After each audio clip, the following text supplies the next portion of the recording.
Hello, everyone. My name is Michael Glaze, and I wanted to take a little bit of time with you today to talk about taking care of your mental health. I want to start off a little bit serious, but then we're going to have a little bit of fun through this as well. Your mental health, it is really, really important. Uh, our mental health during this time is, we're going to be talking about how to manage that during our time at home. But I want to tell you from my past experience as a human resource manager and taking care of people, if you happen to be a supervisor, check in with your people, make sure that they're doing okay, and really ask them questions, and don't just accept I'm doing fine. Ask some pointed questions and find out how they really are doing. If you find out that you are very, very stressed and you're having a hard time coping, let me recommend to you to reach out through your health benefits. And I think everyone has different health benefits, but reach out. There's an EAP program, which is the Employee Assistance Program. A lot of those have some free opportunities for you to go and get some professional counseling. Uh, that is something that you can really take advantage of. I would highly recommend it. It is something where you can just make a phone call and talk with someone, and they can help walk you through that process. It is very, very, very, very important. I want to let you know right now that this is a very stressful time for all of us, and that is very normal. So if you're experiencing some stress, that's okay. We're going to get through this together. Now, moving into taking care of our mental health, let's move into slide number 1. Let me tell you that social distancing does not mean social isolation. It doesn't mean that we're islands. If you happen to be at home by yourself, if you are that single person, let me encourage you, do more of what you're doing right now. Get online, see people, listen to people, find out what's going on. But even more than that, pick up your phone, make some phone calls, talk to your friends, set up a Zoom call, talk to people that you used to have lunch with, make appointments. I've reached out, and some of my friends have reached out, and we've just set up Zoom meetings where we have just chatted and talked, and it's been refreshing. You are not an island. I highly recommend that you become social even though we may be at home. And by the way, you can still walk up and down your neighborhood and say hello to people. That's what I want to talk about next. The second thing we can do is reach out to offer some help. In your neighborhood, even though we're not supposed to be talking to people, or actually we can talk to people, let me take that back. We can talk to people, but we aren't supposed to be making contact. We're supposed to remain a minimum of 6 feet away. What I would recommend is, if you have people in your neighborhood, or you've got neighbors that you know that are having a challenge getting out, reach out and offer some help. Go to their mailbox and put a note on it and say, hey, how can I help you? Can I pick up some things from the grocery for you, or can I order them so I can have groceries delivered for you? How can I help you? And just communicate through notes, but reach out and help. And that is going to make this a little bit better. It's going to help them. They're going to feel like they have someone who cares about them. It will help you feel so much better because you have an opportunity to serve others. So it really makes a big difference. We're going to move on to step number 3. Exercise can help you relax, boost your mood, and manage stress. Believe it or not, getting some exercise can help you adjust your mood. It can actually help you feel better. And you're going, absolutely not. The most exercise I want is walking from here to the fridge and then doing this number. We're going to get there in just a second. But if we'll take some time to get some exercise in, you'll be amazed at how our mental health is going to be so much better. It's incredible what exercise will do for us. Prior to all of this, I went to the gym at least 3 times a week. And there were so many days that I went in going, I really don't want to be here. As most people who have a workout program will tell you, when you leave the gym, you feel so much better than you did when you got there. Because most people, sometime or another, are going to dread going to the gym. But once you get there, your body starts working, and you get there mentally. You feel so much better once you're in it, and after you're done, it's a relief. But you just mentally feel much freer, and you're able to move on and feel better. Okay, here's that diet thing. Did I eat that? Yes, you did. All of us have been making multiple trips to that fridge or wherever we have been putting those snacks. Um, Studies have shown that the diet that we eat or we don't eat have a direct correlation on how we think and how we feel. So with diet in mind, think about what we're putting in our mouth. We've spent quite a bit of time at home now, and what I want to encourage you to do is, now that we've carved up, we've really been eating, or let me take it from our family, we've been eating a lot of ice cream because we are going to, everybody has their favorite ice cream. We're going to get a half gallon for everybody. And so it's like every night we're going to sit down with a bowl of ice cream. That's not such a good idea. And I'm going to have to work really hard to work that off now. But diet and exercise, I'm actually going to do another lunch blast Monday about exercise and why we need to exercise during this time, especially during this time. But getting back to diet, watch what we put in our mouth, because how we think and feel is directly correlated to what we're eating.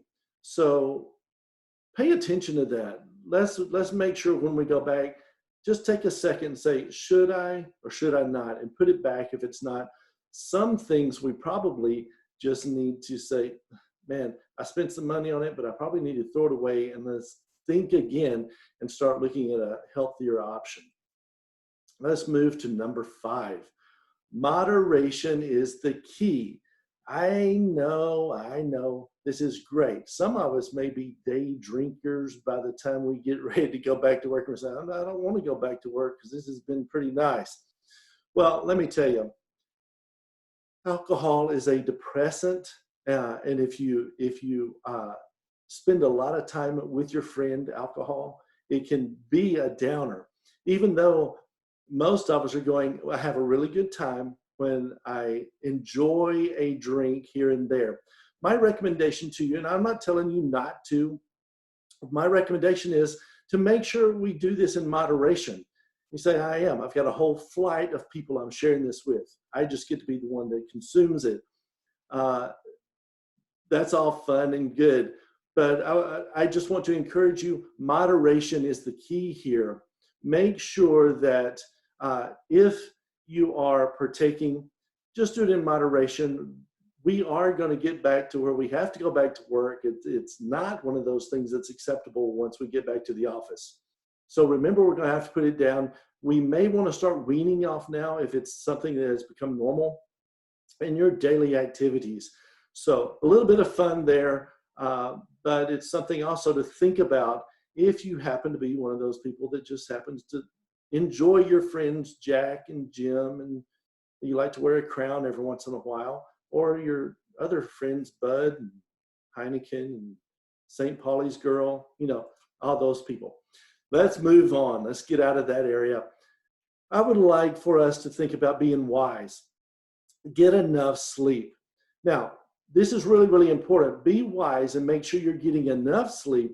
But I also want to encourage you to do this. Make sure you're not getting too much sleep. Once depression sets in, if you happen to be dealing with depression, a lot of us just want to go curl up on the couch, go stay in bed. I don't want to get up. Make sure you have a routine. We need to make sure we have a schedule that we're going by. But if we are binging on Netflix, we're watching those series over and over, and we're not getting to bed till midnight, 1, 2 o'clock in the morning, and then we're trying to get back up at 6 and start to work, that's probably not best for our mental health. Make sure you're getting the number of hours of sleep that you need to be healthy and be productive. for the next day. So be wise like the owl and get some sleep. Number 7, consume news in small amounts. Now, this is one of my pet peeves. I have a big thing about media anyway. I don't watch a lot of news. Most of the time, I can get all the news I need when I get into the office. My team keeps me up to date on what's going on.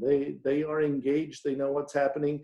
I feel like within the first 30 minutes of being at the office, I know current events. I know what's happening.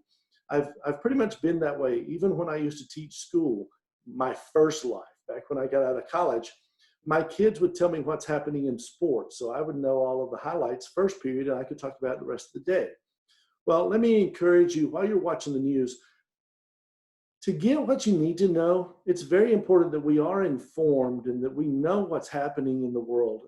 I want to encourage you to know that and to be up to date, but be sure not to watch too much. Don't allow it to bring you down. Don't allow that negativity of the media to rest with you. So please, please, please watch media in moderation or in small amounts. We're moving next. And this is the big bonus. I believe Pete put this down the other day in my lunch blast. The bonus is begin your day with an attitude of gratitude. For your mental health, if you will just wake up and say, thanks for another day. Thanks for an opportunity that I have to be here. Whatever today brings, I'm going to be successful. I'm going to be able to do something today that matters. I am going to be doing something today that's going to make a difference. If not today, it will make a difference tomorrow. And hopefully it'll make a difference in someone's life. So that's really, really important to start the day with thanks. And for our mental health, it is extremely important for us to remember that is something that's not only important, but what a way to start the day, just giving thanks. So in review, social distancing doesn't mean isolation. You're not an island. Reach out and help someone. Although you can't touch, you can still communicate through social media. You can help people. You can serve people by helping them get the things that they need. Exercise. And somebody put up here, I decided to work out and I regretted it. Again, that's something else you do in moderation. If you haven't worked out in a while, start slow. Do a little bit today. 15 minutes today, maybe 15 minutes a day for the first week, and then move up to 20 minutes to 30 minutes and work in moderation. Eat healthy. That's going to be so important. When we get back into whatever routine we have and when we start working out, I'll talk a little bit more about that on Monday. Drink in moderation unless it's water.